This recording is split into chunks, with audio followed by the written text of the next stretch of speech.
push to shut down independent media, and it starts by pulling funding. WMNF just lost $100,000 from a state education grant that was vetoed. More cuts could be coming from the federal level, too. But we're not going down quietly, and we know you won't either. On Saturday, July 19th, we're holding a one-day emergency fund drive. It's our way of fighting back, not with anger, but with action, with people, with power, with purpose. The station has always belonged to the community. It's your music, your news, your voice. Let's keep it that way. Because together, we are WMNF. And together, we will keep the mic in the people's hands.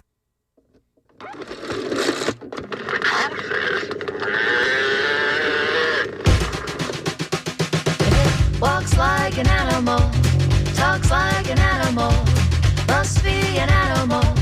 Come hear the animals, talking animals, talking animals.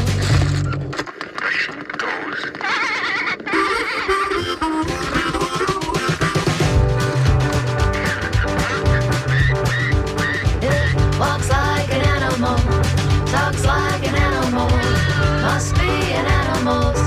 Come hear the animals, talking animals, talking animals.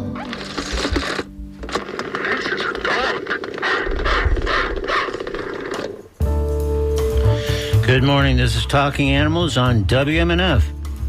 I'm Duncan Strauss. My guest today is Marsha Panuce, founder in 2014 of Donte's Den. Nestled in Miami City, Florida, and extending across 50 acres, Donte's Den is fundamentally an animal sanctuary, but beyond that, functions as a distinctive, multifaceted facility. Right off the bat, Donte's Den distinguishes itself as a sanctuary, and then it primarily houses dogs, about 80 dogs at last count. A large number of these animals, by the way, are available for adoption. Another notable Donte's trait is that it's also home to 20 farm animals, plus 3 cats for those scoring at home, not counting pets in both long-term and short-term boarding whose owners are unable to care for them due to illness, military deployment, or other circumstances. Another novel attribute is that these animals don't stay in traditional kennels, rather they're housed in large, air-conditioned so-called dens, created to evoke comfy living rooms. These dens also have direct access to outdoor areas. Other notable amenities include a therapeutic bone-shaped pool and an on-site veterinary hospital. On a very related note to our talk today, the Dog Bar St. Pete is opening a new location in Sarasota, and Donte's Den has been selected the fundraising recipient of the Dog Bar's grand opening this Saturday, July 19th. We'll discuss that amidst various aspects of Donte's Den when I speak with Marsha Panuce in just a moment here on Talking Animals on WMNF. Coming up later on today's show, I'll talk with Miriam Parham, the co-founder and president of Florida Voices for Animals. Among other components of the organization's agenda, Florida Voices for Animals produces the annual Tampa Bay Veg Fest, the highly regarded, multifaceted day-long event. Last year, unfortunately, Veg Fest had to be canceled owing to the destruction and other problems brought by the devastating hurricanes. But Florida Voices for Animals recently decided to produce Veg Fest again this year. We'll hear details when I speak with Miriam Parham later in today's show. Right now, though, let's talk about the sanctuary known as Donte's Den with its founder, Marsha Panuce, with a reminder that I invite you to join the conversation by calling 813-239-9663, emailing dj@wmnf.org, or texting 813-433-0885. Let's welcome Marsha Panuce to Talking Animals on WMNF. Good morning, Marsha. Well, good morning, and I enjoyed your little theme song there. Every one of those animals we have on the premises, I thought you were right there with me. Well, believe me, I wish I were. In fact, I was going to say that, you know, I'm excited to learn more about Donte's Den. It looks like a gorgeous sanctuary where I'd like to live, and I don't just mean if I were a dog, but I mean I'd like to live there right now as a human. Looks like a pretty gorgeous place to hang out. We hear that quite often when people come to take tours. The question always is, well, I can put my dog here, but can I come here? Yeah. If I could figure out a way to do that, I certainly would. But I thank you so much to you and to your audience for the opportunity of speaking about Donte's Den. You know, we all have dreams, and I had one.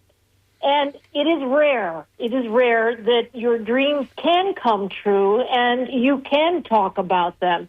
And that's my Donte's Den. And it basically started out as a need, a great need. It had been percolating in my mind for many, many years. My father and I, we would go and we would adopt dogs. We'd sneak them into the house so my mom wouldn't know. And then she would just have another bowl that she'd have to prepare. But, you know, my husband passed away, and I was left with 4 beautiful dogs that were our life. And all of a sudden, you know, you have that eureka moment that you say, oh, wait a minute, if something happens to me, what's going to happen to these dogs? Now, you have to understand that my dogs sleep with me. They can have any couch they want to be on in the house. They have areas that they can run in. I live on 9 acres, and they kick up their heels and so on. So you just can't give your dogs to anybody because a lot of people just don't get it. Oh, and yes, by the way, I cook their meals. So I got to thinking about, wait a minute, there's got to be other people in the same problem that I am. For sure. I should do something about this. Yeah. And, well, Marsha, I'd love to, you know, that's obviously where we're heading in our story. But what I was hoping to actually do, just because as we sort of noted at the beginning, it's such a gorgeous sanctuary and has this kind of multifaceted purposes. I just always figure someone who's launched this kind of a facility has some significant stories in her background to tell. I mean, further back than what you're doing now, surely about dogs, I'm guessing, but also maybe other topics too, because one or more things compelled you to create this glorious place. So if you don't mind, let's hold where we are right now. We'll come back to that in a moment if that's okay. But first, I'd like to hear a little bit more about the Marsha Panuce story. Like, where did you grow up and what did animals mean to you as a kid? Well, I grew up in the Chicago area, and dogs were very much a part of my life. Always had one. Was always proud that I could, you know, train them to do wonderful things like come, sit, stay. And so it was always there. You know, I've got to be able to do something with these dogs. And I had a habit, as I said, with my dad. We would go to a local shelter on Saturdays, and he and I would somehow always come home with a dog. My career, however... So every single Father's Day, even if there was however many dogs that were on hand at home, that tradition just extended regardless, kind of? There was always a new dog on Father's Day? Oh, yes. You know, so, you know, it was a lovely memory. It was a lovely memory to have. Yeah, and great tradition for the dogs in the shelters, too, I would think. Oh, they were happy to see us come through the doors. I'm sure. But, you know, as life goes on, you go through college. I was always smuggling dogs into the dorm. And then, of course, you embark upon your career. And I had a wonderful career. I was a concert pianist for a great number of years in my life. Wow. And then I decided that, you know, I was tired of the traveling, and I embarked upon a business, a fashion business, and I actually got to live in Italy for about 5 years. I was delighted. Wow. But all the while, Duncan, I kept saying, there's something else missing, you know? Did you not have dogs during some of that time? Like, for example, when you were in Italy, were you sort of dogless at that point, or? Well, I was dogless as far as having one myself, but I would go to the shelters. Okay. In Italy. Not waiting for Father's Day, I'm guessing, in this case. No. Yeah. And, you know, I would see what they were doing, or quite frankly, what they were not doing. And you know, you kind of make these little points in your head. Oh, I think I would do this. No, I don't think I would do that. And, ooh, I should do something. But, you know, you have to work, and you have to make a living for yourself. So you can't just always jump off and do your dream.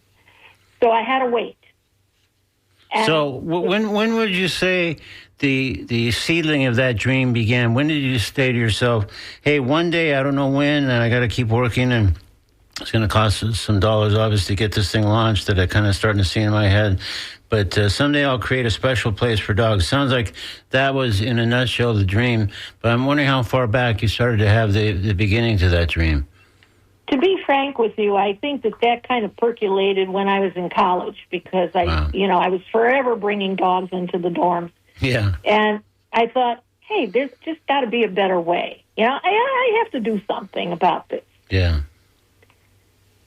And I do like speaking for those that cannot.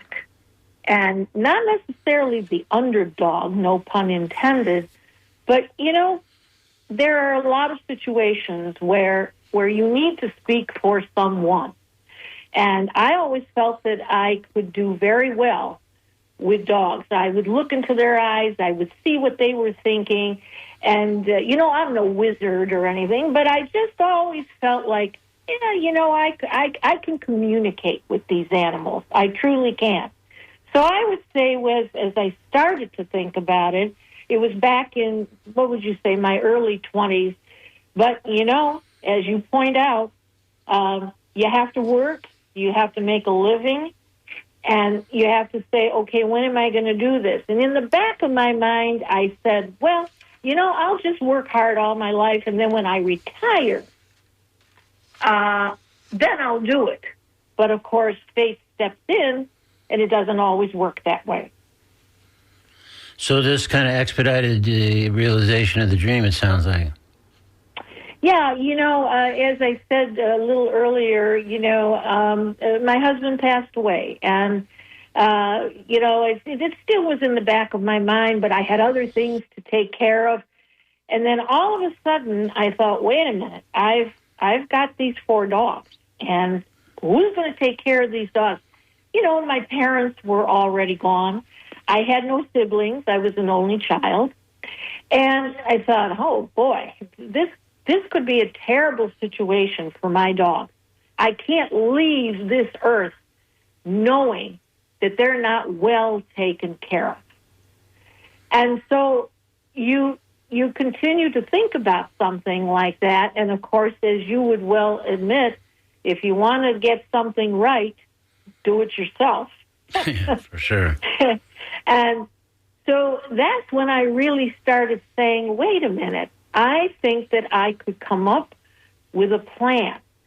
And that's really how Donte's Den came about. And, of course, Donte was this PhD standard schnauzer that I had. And I said, he deserves to have the accolades because he took care of me. He took care of my husband when my husband was so ill. I'm going to make it named after him. He deserves the accolades. And I take it he was whip smart among his other attributes. Well, he was a PhD in fur. I figure that means he was pretty bright. Yeah, for sure. Yeah. Yes, he certainly was. And so, of course, I started thinking about, okay, what could I do? What niche could I fill? And, there's a lot of rescues, Duncan, and many of them are very, very good at what they do.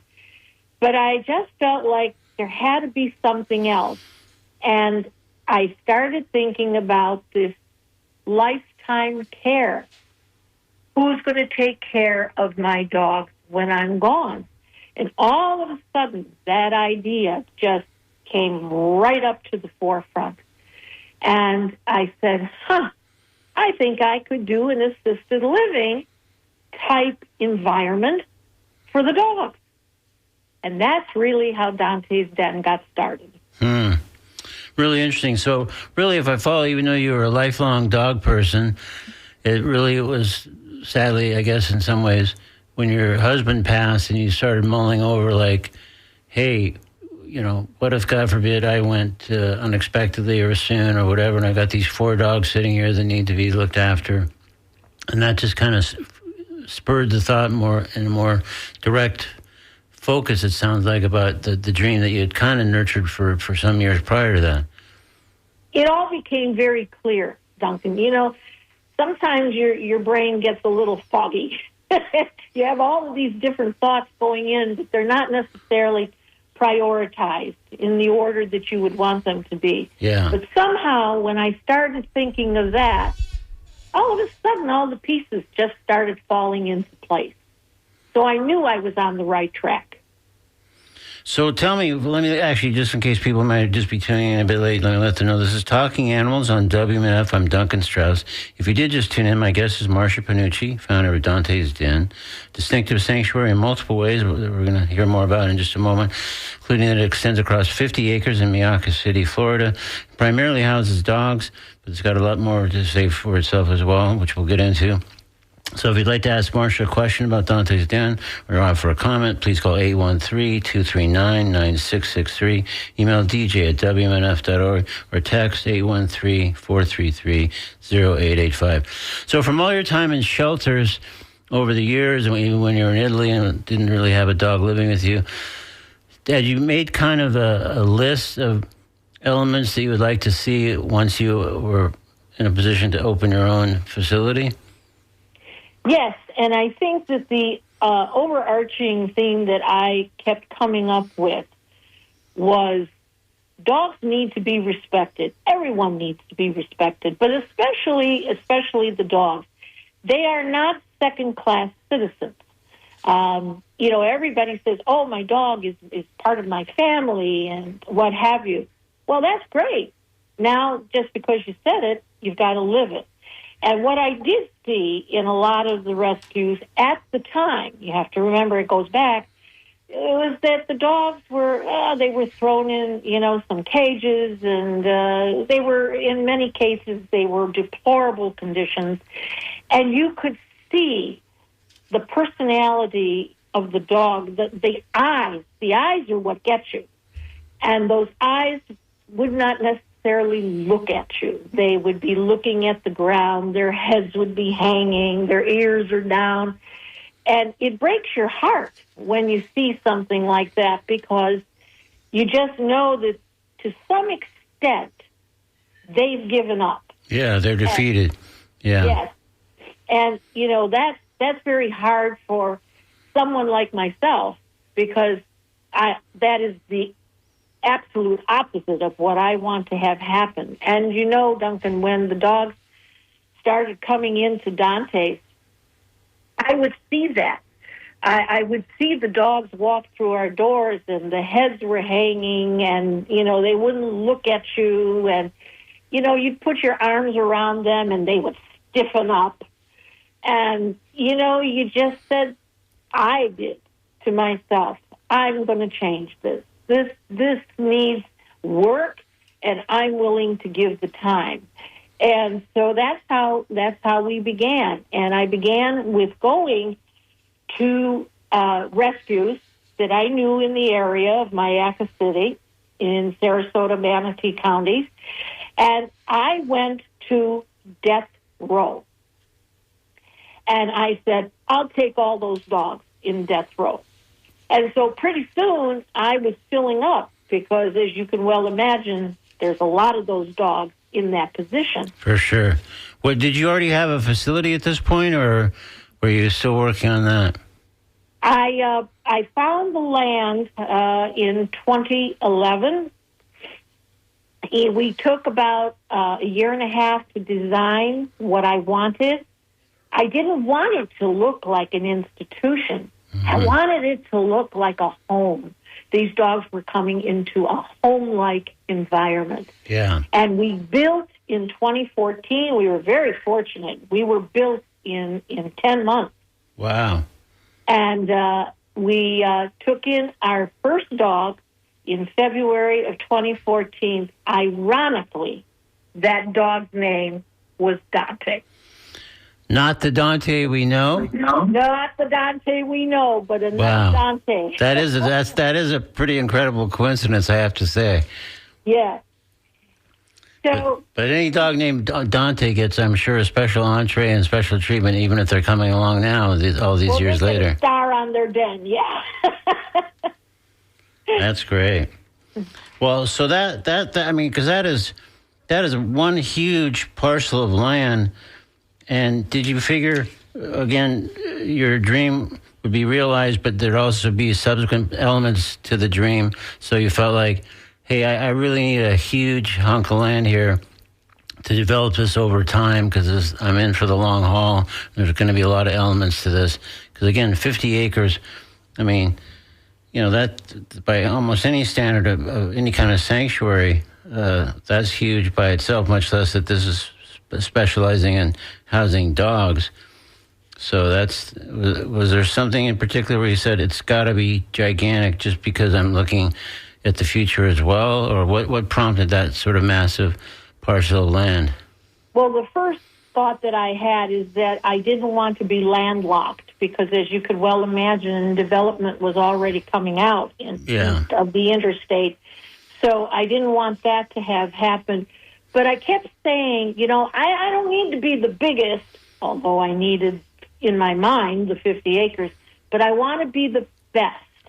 And I want to be able to offer these dogs many different opportunities on that property.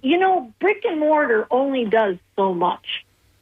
Yeah. So you have to have other things that these dogs can participate in and kick up their heels and just have a good old time. And we always say it's the best place to be a dog. Well, like I said, just from what I've seen and heard, I wouldn't mind being a human there, too, much less being a dog. We'll get a den ready for you. Okay. I should hope so. I'll be over this afternoon. Okay. But, no, but it sounds great. So, like, what if there was a bit of a list or criteria, what were the key things? I mean, you have this massive piece of land. You've gone through the death row to collect dogs that otherwise were going to meet the horrible fate. So what else were key sort of attributes that you thought, okay, this is what Donte's Den is going to have. This is what I've thought about all these years and visiting all these shelters over the years. Were there specific components that you can name? Yes. One of the major components I felt that was very much needed was outstanding medical care. Yeah. So I built a fully equipped hospital. We have a surgical arena. We have the digital x-ray, the sonogram, obviously exam rooms and the such. And so we can take care of the immediate needs of the dogs. Yeah. Now, we do have veterinarians that come in for a day, some come in for a weekend, what have you, and they administer to our dogs. And they love coming because we outfitted it with the best equipment we could get. And so that we can take care of these. There's no small problem, but a lesser problem can grow quickly if you don't take advantage of the medical care that we have. Yeah. So we have a full pharmacy, and we can do a lot of the preliminary work so that by the time the veterinarian gets in, he knows what he's dealing with and can administer to our dogs. So that was very definitely number one. And number two, I kept saying, I don't necessarily want the dogs to be walking on leashes. Now, somebody in your audience might say, well, what are you thinking, Marsha? Of course you have to have a leash and for the safety. Yes, you do, if you don't compound your own area, fence in your own area well enough that they can be off leash and kick their heels up and be a dog. And so that was number two. I needed area for them. There's an agility course. Of course, we have the pool. They love the pool. The pool is designed for the dogs. It has a sloping base. There's little fountains in it. The major fountain, by the way, Duncan, is a fire hydrant that spews water. Yeah, the picture certainly depicts that, and I thought that's great just by itself. That's got a nice humorous touch as well as being, again, a nice facility for a dog. And they love it. And they play. There's water balls in there and that, and they just have a good time. So that was a major consideration. And when you come out to see Donte's Den, you will see we've got it aesthetically compounded, but they are in areas that they cannot get out, but they can run around and have a great time and just be untethered. They can just be what they want to be. So I was going to get into this with you later, but as you're describing this thing, I can't help but ask now, like to launch the place and get it going there, it came together quickly. Fantastic. It was built in 10 months. That's incredible. But what about the funding? What did you rely on to get it launched and to get some of these facilities built and to get the pool set up and some of the things that you mentioned? Well, the original build-out, which was, I believe it was 5 buildings, including the hospital. I am a private 501c3, and, of course, we have a board of directors and the such. But to be very frank with you, I was writing the checks. I felt that if I'm going to embark upon a situation like this, you've got to put forth your best. And I had been saving all along. I used to put my CDs in order and all of that. And so I was ready to write the checks. Mm-hmm. So the first day that we opened, Duncan, we had no loans, no mortgages. Everything was paid for. And I could sleep at night knowing that everything was taken care of. That's now, great. Since then, of course, you need assistance. And because we are a private foundation, and somebody may say, well, why are you private, not public? We could be public. We could have been public based upon the donations that we received in our second year. But the board of directors has decided at this particular moment to stay private because we are still in a growing mode. So we need to make decisions quickly and responsibly. And, sometimes when you have boards that are very big in their attendance, you don't get things done quickly enough that you want to. They're not nimble to make quick decisions typically in those situations. Correct. Yeah. That is correct. And I'm very fortunate that I have a board that has like values that I do. We don't spend money needlessly. I don't take any money out of the foundation. I don't take a salary. I don't take anything. And we all contribute in. And then, of course, we have fundraisers.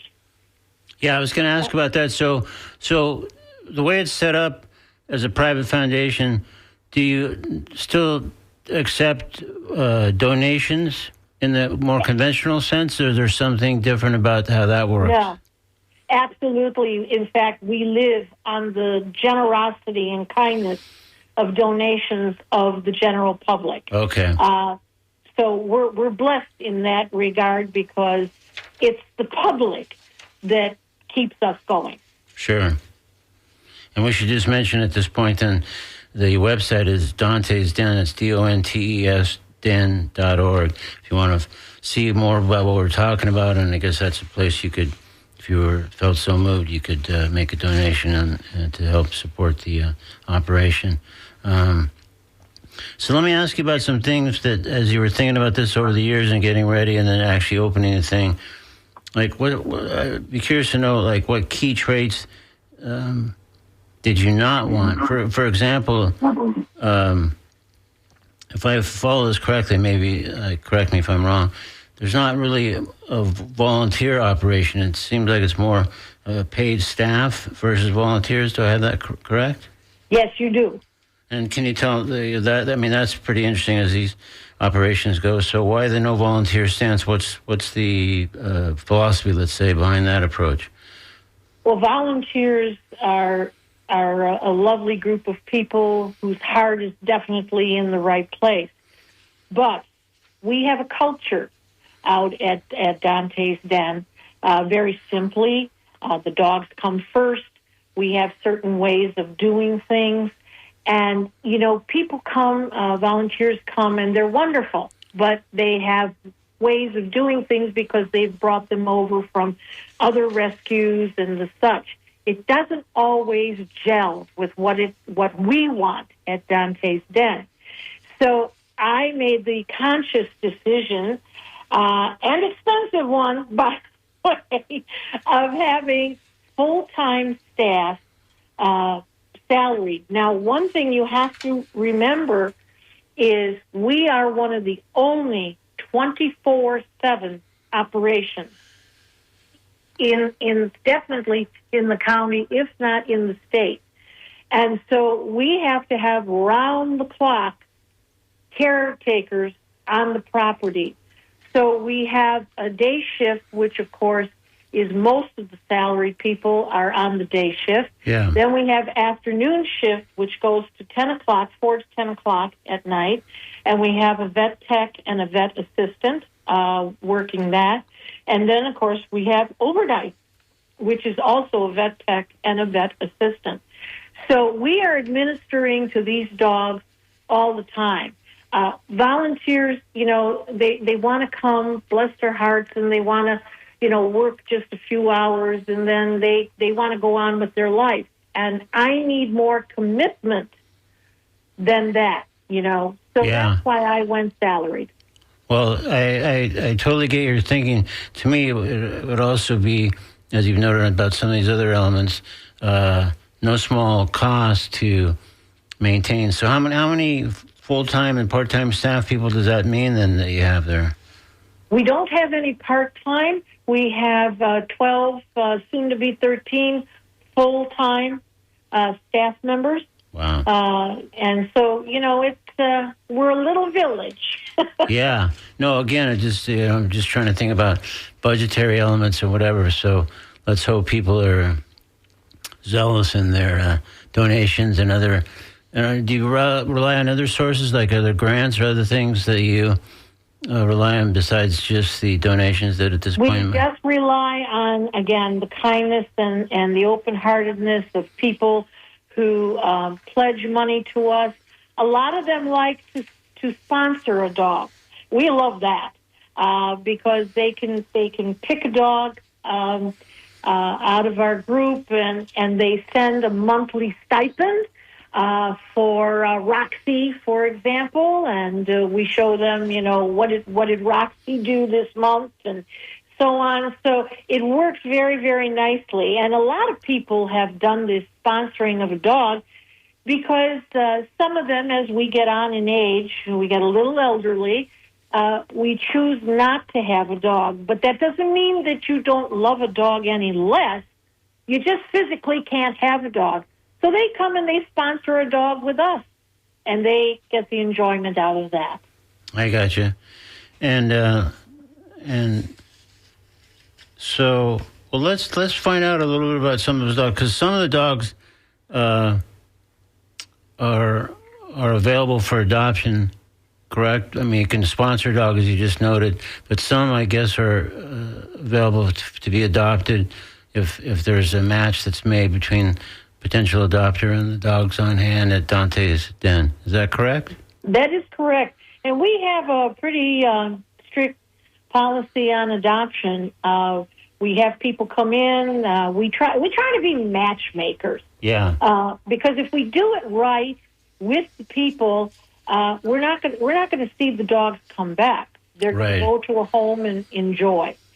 So we meet with the people 2 times, maybe 3, and we watch the dog at all times.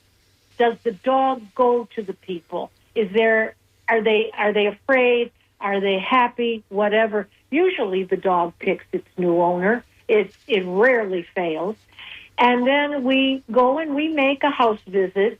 I always say we don't care if you have dust 5 inches high. What we want to see is, do you have a fenced-in area? Do you have an area for the dog to be in? Are you prepared to take the dog? And when we see that, then we make the adoption. Well, so tell me some Dante's Den dog stories, and meaning some dogs who live there that are available for adoption. Maybe their history or their path to Dante's is particularly notable in some regard. Well, most of our dogs, Duncan, are probably within the weight range of 40 pounds to maybe 70.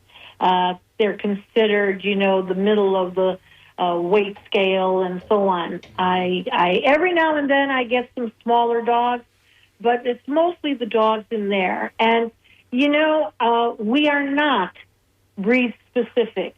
We have Rottweilers, we have a German Shepherd, we have a Pit Bull, which, by the way, I find to be the cuddliest dog ever. And, some of your audience might say, what is she, smoking something? No. Pit bulls in the early 1900s were the babysitters for the aristocrats for their children. For sure. This was the most wonderful dog. Unfortunately, unscrupulous humans got a hold of this dog and turned this situation upside down. But I can tell you that the pitties that we have at Dante's Den absolutely are as cuddly and affectionate and loving as you can possibly get. So most of our dogs also are within the age range of perhaps 5 years of age and on up. Mm-hmm. We have a lot of senior dogs at the adoption center. We have an adoption center, and we have the dens where our boarding is done. We do a great job of boarding. I want to certainly get into that in a moment, too, because that's a really interesting element of Dante's Den. I call our senior dogs aged with distinction. Okay. And they enjoy their life. For the most part, they're still running around and playing and that. And they're just lovely dogs. Well, I want to get into the boarding thing, like I say, in just a moment, but just as a quick detour, because I think it's interesting amongst all the sort of dog emphasis and the big focus of your life from early on, obviously, as we've established. Fill me in on some of the farm animals who live there and why you felt like, hey, it's mostly about dogs, but I'm going to have some farm animals here as well. Well, as you could imagine by now, I have a hard time saying no. So I did suspect that might be the case, yeah. Yeah. And so a lovely farmer in the area, a rancher actually, came to me. He was in an overbred situation with the miniature Holstein. I had never seen a miniature Holstein. I'm a city girl, Yeah. So he said, could you please take these? I know that they will be happy at Dante's. So, I prepared large paddocks for them, and here they came. And I got a bull by the name of Salvador. I named him Salvador, and he is the most wonderful creature you have ever met in your life. Wow. And 5 females followed. Well, Salvador took care of that situation in those flats. The females think Salvador's wonderful too, I'm guessing. Yeah. Oh, he is a vision. He is just a vision. He's so beautiful. And so now we have 21 miniature Holsteins, of which he can be very proud of. He's the daddy of them all. Wow. And then this very same rancher came to me with the most pathetic-looking donkey I think I've ever seen. And he said, this donkey has been neglected and abused. Marsha, will you please take him? Because I don't have the time. I said, yeah, sure, let him loose. Well, he was so abused that for the first year and a half, he would not even come to me. And I called him Hee-Haw because as a child, if you want a little secret about Marsha, I never played with dolls, much to my mother's chagrin. I always wanted stuffed animals. Don't give me a doll. And I had a donkey that I named Hee-Haw. Okay. And so I looked at this donkey and I said, "You're going to be my hee-haw." So out she went, and she knew her job right away. Her job is to take care of the cows, to protect them. But I couldn't get her to come to me. And one day I was driving by the paddock, and I just happened to have a box of vanilla wafers in the car. I don't even remember why. And so I grabbed a few, and I walked over to the fence. Well, she came running, and she wanted those vanilla wafers, and that's how we broke her fear of humans. So now, of course, you can't get past her unless you have a lot of vanilla wafers. That's the magic potion, I guess, is the vanilla wafers. The magic bullet is right there. Yeah. Cool. Well, we're sort of nearing the end of our time, Marsha. And again, I want to let people know this is Marsha Panuce, founder of Donte's Den, a distinctive, as we're hearing more and more, a sanctuary spanning some 50 acres, primarily housing dogs, but also farm animals, and a donkey that loves vanilla wafers and all kinds of other things. We're going to get into briefly their boarding arrangements and that they offer. And so you're invited in our final moments. If you have a question or a comment for Marsha, you can call 813-239-9663, email dj@wmnf.org, or text 813-433-0885. So tell me, I'm interested in the boarding component. Why was that important to you? And it sounds like there's various elements of it that... It was important to me, Duncan, because I, too, have seen a lot of boarding facilities, some better than others. And I felt that I wanted to give peace of mind to the owners, because that's what we need. We need peace of mind. So we started boarding dogs, overnight, weekends, and so on. We have had dogs up there under our Semper Paw program, which is when the military goes on deployment. We take their dogs, could be the first responders. We've had dogs up there 3 years. The owner has missed the whole puppy situation, and we've enjoyed it. And then they come and they pick up their dog. But we do board. People go on cruises. They go away for their vacation. And we invite them to bring the dog bed. Now, we provide beds and what have you, but a lot of dogs want their own beds. And I'll never forget the bull mastiff that came, he was all huffing and puffing, and he went to his den, and here came his couch and his chair and a picture that we put up on the wall for him, so it looked like his room. Perfect. That's great. Cool. We're almost at the end of our time, but I'm going to try to work one quick phone call into this conversation as well, if we can. Hi, you're on Talking Animals with Marsha Panuce. Yes, I have a question. Please, go ahead. On the male cow that's there, the bull, and the babies that the cow is having, is this bull not going to be neutered, or is there going to be unlimited breeding? Marsha, Salvador will be neutered, yes, but at this point we keep him separate from the females.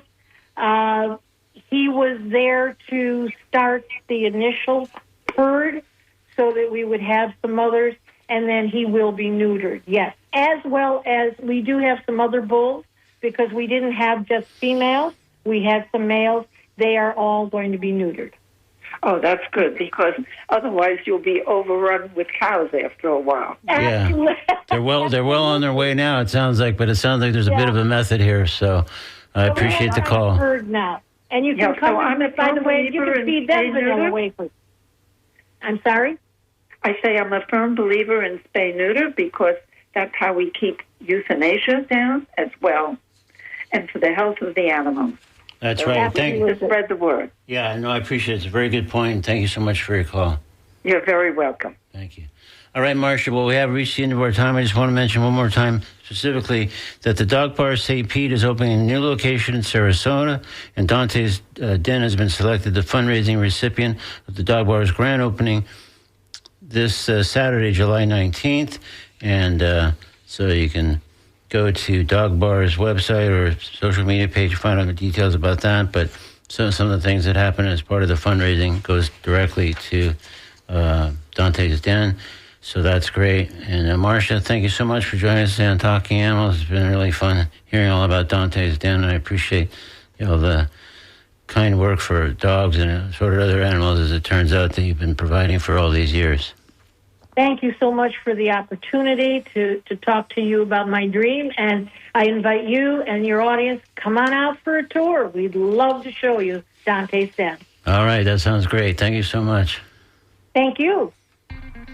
In a moment, I'll speak with Miriam Parham, who leads Florida Voices for Animals. They produce Tampa Bay Veg Fest, and that event is coming back this year, so we'll hear more about that in just a moment on Talking Animals. Right now, though, we're going to step into the comedy corner with Zoltan Kazaz and this piece that was part of a piece, actually, we put together called Cats Part 1 in today's Comedy Corner on Talking Animals on WMNF. I really am a boring person when I'm home. I just hang out at the house. I hang out with my cat. I got a cat named Jessica.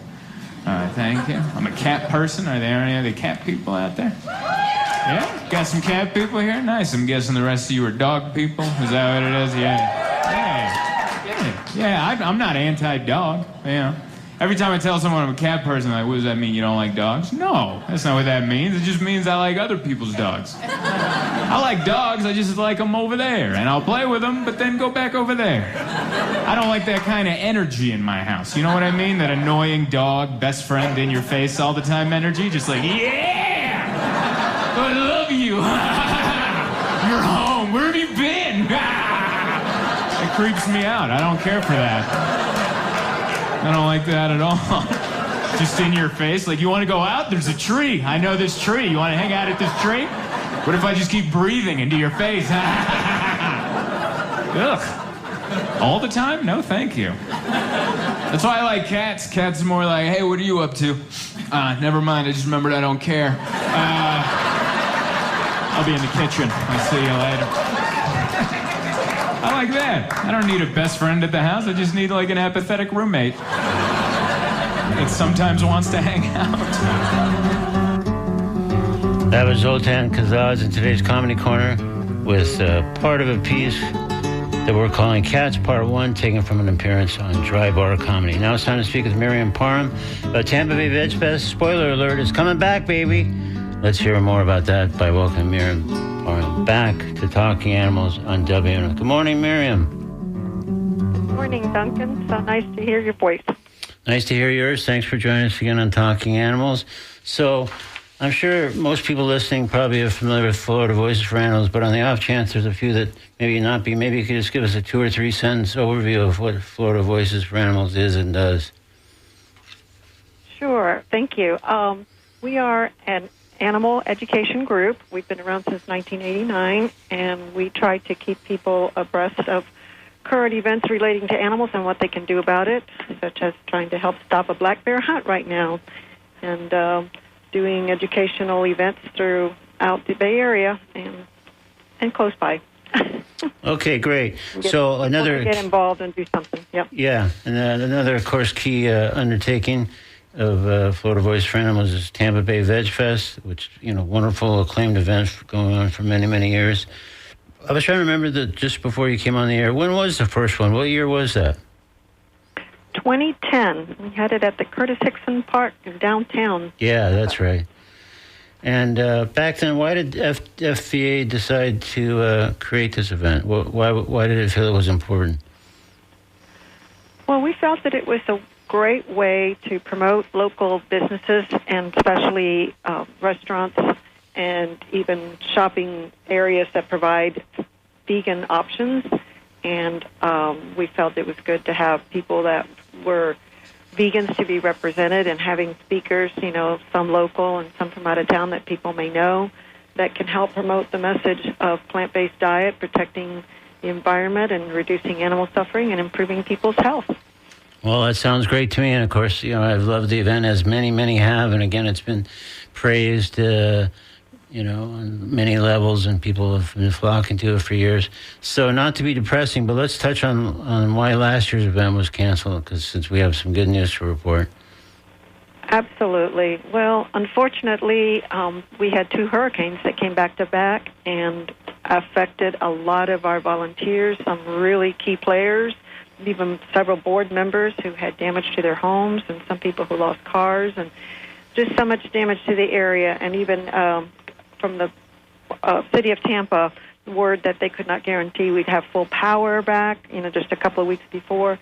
So we were in a very, very sad, heartbreaking decision that we had to make, and there was no alternative. We just could not proceed with that event. So many people that it's required for volunteers and vendors, and we knew a lot of people were impacted, so it broke our hearts. But like you said, good news, we're back. Right. So in the vein of save the date, we can say that it is coming back, and it's going to be held Saturday, November 8th from 11 a.m. to 5 p.m., Perry Harvey Senior Park. So what programs and activities do you expect to be offered? I'm sure largely similar ones to past years, but anything you want to highlight in that regard? Even though I'm sure you're kind of assembling the... Absolutely, thank you. We really feel that we had a wonderful program planned. We had amazing vendors, and we're working to try to reconnect with everybody. We're even trying to reconnect with all our sponsors. Most of them are stepping right up. Many of them had rolled over any support. So we're trying to get as many of the speakers and cooking demo, especially the local restaurants that we were trying to promote, back. So we're still in the process of confirming all of those. But I know at least some of the speakers that were coming last year have confirmed. So good. So some are carrying over from last year's lineup. Correct. Oh, great. So Okay. There's some changes. Do you want to say those who are confirmed, or you're reluctant to do that today? I feel pretty comfortable just confirming that Crystal Heath, a veterinarian who also is an activist, and it's amazing in trying to help educate people and help animals in need. And Tim Kaufman, somebody who has a very, very interesting story, and he's a frequent speaker at many conferences because of his journey battling addiction, chronic disease, and obesity, and how he lost 200 pounds. So those two should be great stories. So I feel pretty comfortable that they're coming back. And our food demos waiting to still, with restaurants, it's really, really hard, but we're hoping to have at least 2 out of the 4 that were scheduled to be here last year. So right now it's great that we're holding the date. People put it on their calendars and just know that we're going to do the live music, the yoga, cooking demos, food samples, and Kids Zone, and pretty much everything that we were having last year we hope to bring back. And as much as we can, I'd like to say bigger and better. Right. I guess we should note that the website is Tampa Bay Veg Fest, so you can go kind of check out the beginnings of the event that's set for, again, November 8th. And they, of course, I think are looking for sponsors. They're always looking for volunteers, so there's ways to sort of communicate with Veg Fest through the website in that regard. Am I correct on that? Absolutely, and I appreciate you saying that. But just a quick disclaimer, we did not remove a lot of the scheduled people from last year, and we hope to update it all in the next couple of weeks. Okay. Remove any that are not coming back. Right. But the very, very important one for a lot of people and for us too is to have enough volunteers. And if you go to the website, the volunteer section, and click on the says click here to read, or sign up, is live. That is correct. And so people can, peruse it and see what areas they might want to volunteer in, because we need lots of volunteers to make this happen. Okay, great. Well, I think that covers us for now. One more time, that's going to be happening. Tampa Bay Veg Fest is back in action Saturday, November 8th, 11 a.m. to 5 p.m., Perry Harvey Senior Park. The website is tampabayvegfest.com, so you can find out more. It needs to be updated on some of the key stuff. But you can certainly volunteer or otherwise get involved, maybe as a sponsor if you're so inclined. So I think that's it for today. Miriam, thank you so much for joining us on Talking Animals. Thank you so much for having us on your show. We really appreciate your support. Have a great day. For sure. Thank you. Bye-bye. Okay, we have just about reached the end of today's edition of Talking Animals. Coming up, it's The Conversation, the great show hosted by Myra Nunez and Joe King Carter.